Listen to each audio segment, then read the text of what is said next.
Ben là, les dégâts sont nettement trop importants pour qu'on envisage de reboucher la bougie. Donc le seul moyen, ça va être de faire un empiècement. Donc pour faire un empiècement, qu'est-ce qu'il vous faut? Ben, il vous faut de la semelle. Alors on peut utiliser de la semelle transparente, mais si je mets de la semelle transparente, on va voir l'écart. Ici, du noir ira très bien. La première chose, c'est d'estimer la surface sur laquelle on va réparer. Ici, bon, il faudrait que je prenne à peu près 20 mm, que j'aille jusque là, et que je revienne jusqu'ici. Pour découper une ligne droite, une planche, un cutter bien affûté, un serre-joint,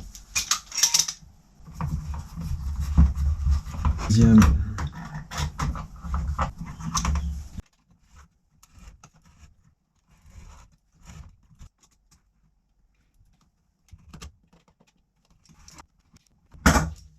La première difficulté dans notre cas, c'est qu'évidemment on se retrouve ici dans la phase parabolique, donc comme tout monoski aujourd'hui.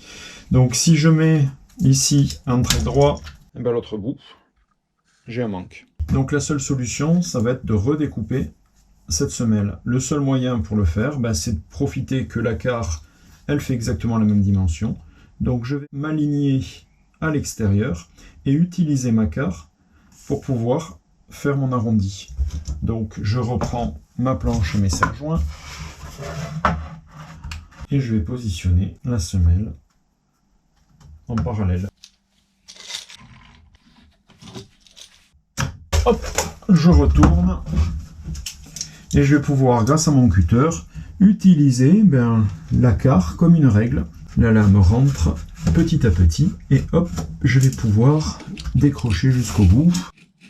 C'est découpé, j'ai plus qu'à enlever. Et là, j'ai un bel arrondi qui suit bien la carre. Bon, l'autre difficulté maintenant, ça va être d'enlever toutes ces parties dont je n'ai plus besoin puisqu'elles ne tiennent plus le repère que j'avais pris. Et je vais remettre à nouveau mes serre-joints. Bon, une fois que la semelle est bien alignée avec la carre, mais il va falloir découper l'autre côté. Alors ce coup-ci, c'est la semelle du monoski qu'il va falloir pré-entailler. Donc là, j'y vais doucement, en essayant de surtout ne pas faire bouger la partie que je veux rajouter, qui me sert de guide. Et puis petit à petit, la lame du cutter, elle rentre. Voilà, donc de toute façon j'ai bien un repère pour être sûr et je pourrais repositionner au bon endroit. Voilà, donc là on a bien la semelle que je vais pouvoir continuer à découper. Donc voilà, là on a une pré-découpe qui coïncide avec la semelle qu'on va vouloir mettre. Donc la partie délicate maintenant, c'est de réussir à enlever la semelle que l'on ne veut pas garder, tout en n'endommageant pas la semelle que l'on veut garder. Donc l'outil idéal pour moi, c'est quand même le ciseau à bois. Alors les ciseaux à bois, petite dimension. Donc en approchant la partie qu'on a pré-découpée, on fait attention d'être sûr qu'elle était pré-découpée.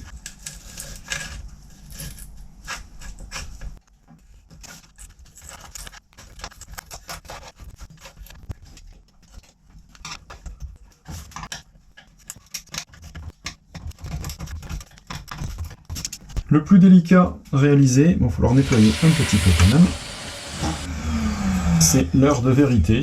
Hop, on n'a pas le droit à l'erreur. Tac, est-ce que ça s'y met? C'est pas si mal. Donc là, hop, recouper légèrement.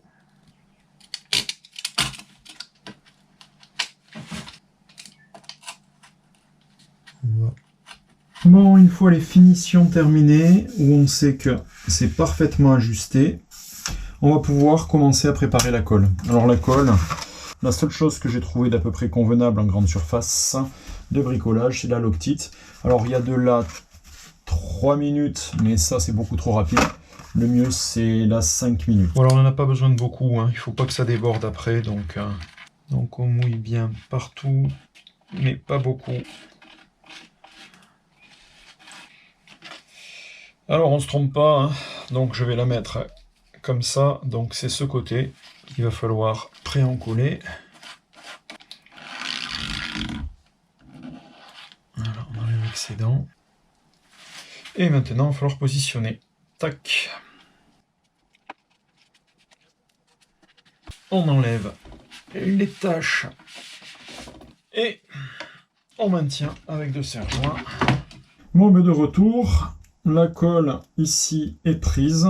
On va pas dire qu'elle est sèche, hein. Je vais juste simplement vérifier que tout s'est bien passé en enlevant le serre-joint. Eh ben, c'est pas mal. Un petit peu de colle, encore un peu molle, donc je vais pouvoir facilement l'enlever. Et on va attendre jusqu'à demain, au moins 24 heures, que la colle soit parfaitement prise. Bon, et bien nous revoilà, ça séchait toute une nuit. Bon, ben, l'empiècement est propre. En revanche, ben, on voit que comme la semelle de réparation, elle est toujours un petit peu plus épaisse que la semelle à réparer, heureusement. Eh bien, on va devoir enlever le surplus. Donc, pour enlever le surplus, il va falloir utiliser la râpe, le couteau et le papier de verre. Donc là, c'est vraiment un travail de longue haleine. Petit à petit, on va remettre tout ça à plat. La semelle est dure. Donc, on pousse, on avance dans un sens, dans l'autre, pour essayer d'avoir un travail qui à la fin soit le plus propre possible.